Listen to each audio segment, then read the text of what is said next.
As fallout intensifies, Defense Secretary Pete Hegseth insists the decision to launch a second strike against a suspected drug boat in September was not his call, but Admiral Mitch Bradley, the mission commander. Admiral Bradley made the correct decision to ultimately sink the boat and eliminate the threat.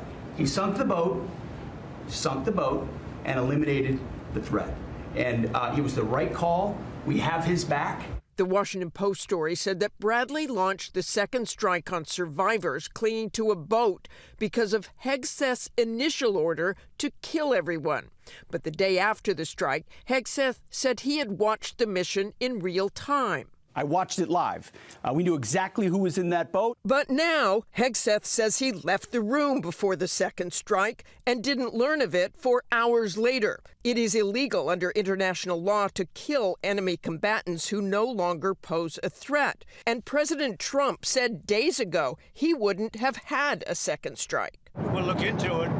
But no, I wouldn't have wanted that, not a second strike. The first strike was very lethal. It was fine, and if there were two people around, but Pete said that didn't happen. Does that make you? I have great confidence in it. Seated next to the president at the cabinet meeting, Hegseth said, I did not personally see survivors, but I stand, because the thing was on fire. It was exploded in fire or smoke. You can't see anything. You got digital.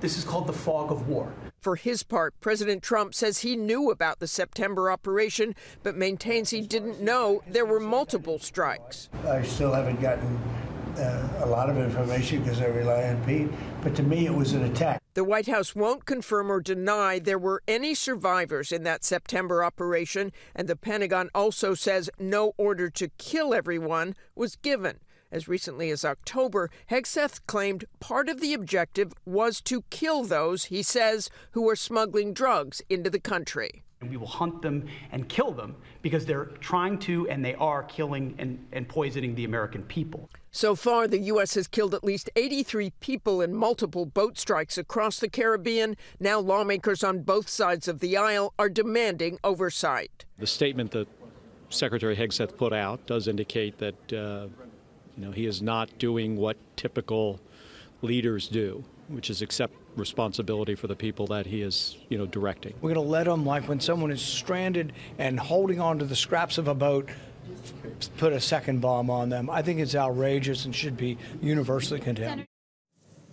And some members of Congress say that Hegseth is throwing Admiral Bradley under the bus, but the admiral will have a chance to explain his decision on the Hill this week behind closed doors.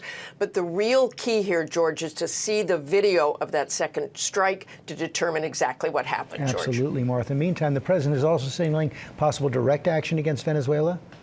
He is. We now have 15,000 U.S. forces in the region, including the world's largest aircraft carrier. They could be ready to launch at any time, conceivably on cartel targets. But President Trump has made very clear he wants Venezuela's President Maduro out of office. George. Martha Raddatz, thanks.